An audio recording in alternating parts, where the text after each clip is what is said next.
Hey guys, how's it going? Check it out. Two-stroker. So, starting the teardown of these two Trike builds. We're going to start with the 86 TRI-Z. So we're going to have this in a multiple video collection of the TRI-Z 250 1986 and the YZ 250 Trike conversion. So modern Trike conversion. We're going to be ripping these two down like we said in the prior video, and we are going to be completely going through them.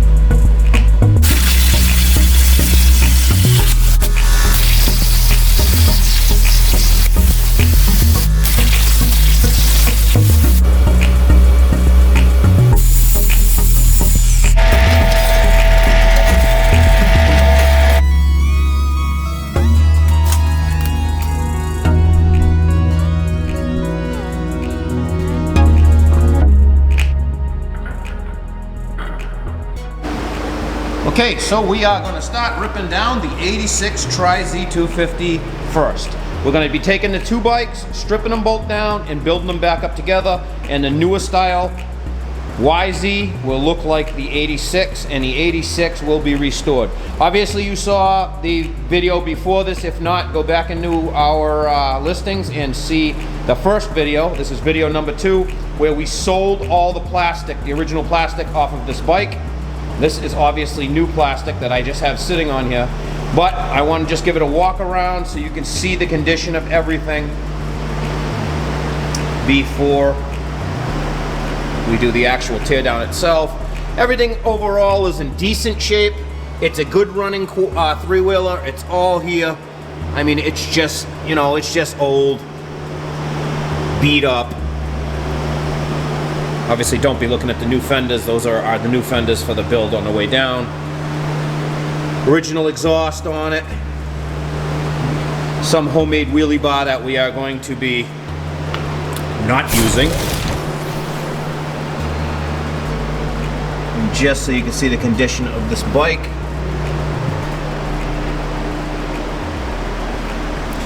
Seat cover, that is an issue. We're having a very hard time trying to find a foam for this thing. I have a seat cover for it, but I do not have a foam. We're going to be going through every little piece of this bike and showing you guys how to do everything. We're going to be ripping it all down, repairing the frame. If it has any nicks or dings or cracks, we're going to be sandblasting all of these parts, powder coating, repainting, and so on as we go along, replacing everything we need to replace. Obviously trying to fix the seat, even if I have to find a blaster seat cover or a Warrior and cut the foam out of it and put the foam in. I'm going to be restoring some of the plastic that we can't buy. It's actually in good shape. It's just, you know, needs to be restored, sanded down. I have all the plastic for it that you don't see.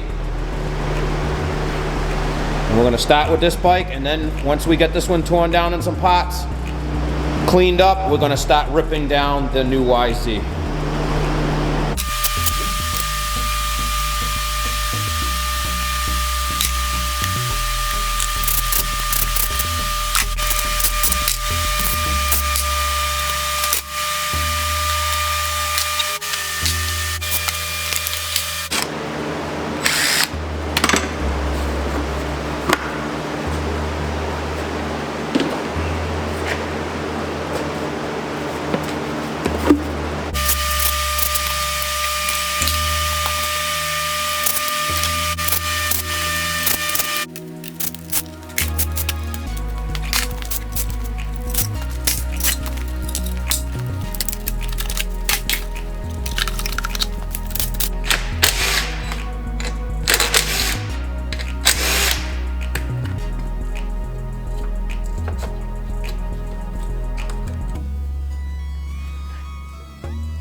And now we are down to the frame. So let's give you a quick little once over of the frame here.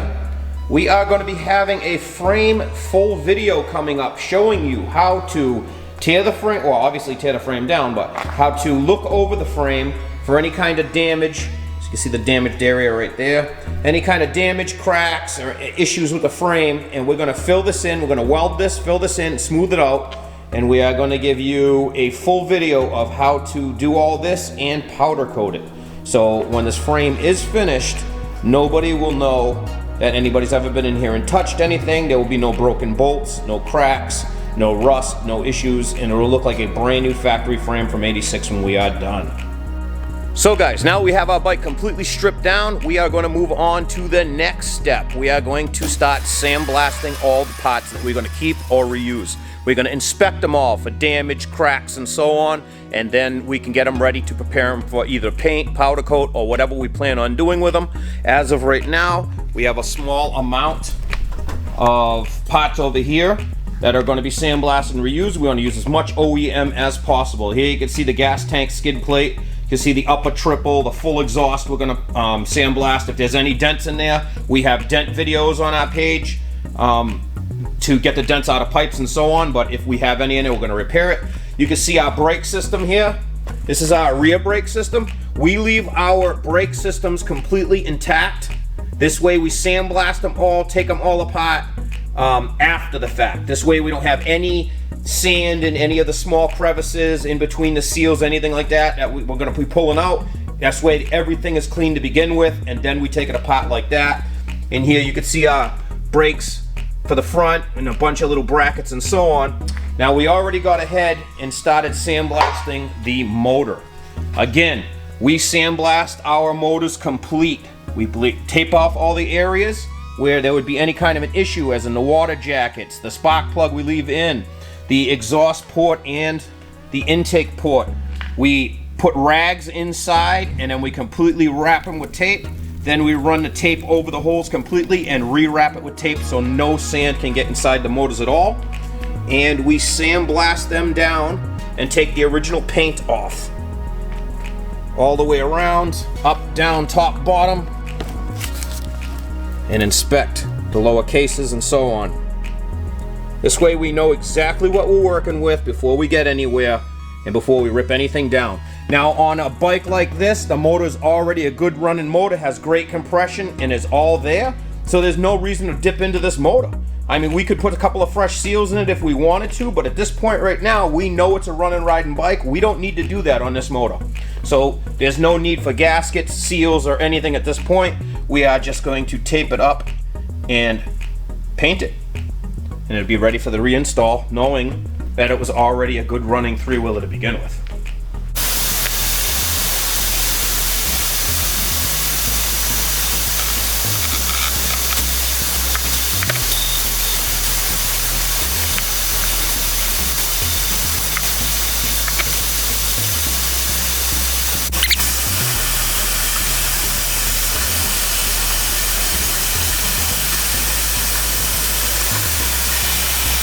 Alright guys, we got our frame fully sandblasted. Now it's time to go over it with a wire wheel. If you guys are going to send it out and have somebody sandblast it, a company or something, that's probably the better way to do it. This is a $5,000 bad boy, 4-foot by 4-foot dual side blaster. And the problem with this one is it's not tall enough to do three-wheeler and four-wheeler frames because you can't remove the subframe. It's great for dirt bike frames, but not everybody has a $5,000 one, and they don't sell big enough ones at Harbor Freight. But they do sell these at Harbor Freight, which is a small little handgun that you would do outside wearing eyeglasses and a face shield because it's messy. It would take you probably 3 hours to do it, I would say, with one of these for 49 bucks, $34 or whatever it was. But it actually works very well. No matter what, this is a disgusting, messy job, and I'm covered. So we're going to pull our frame out of the sandblast cabinet, put it on the ground, give it a little once over with a wire wheel, and we'll take it from there.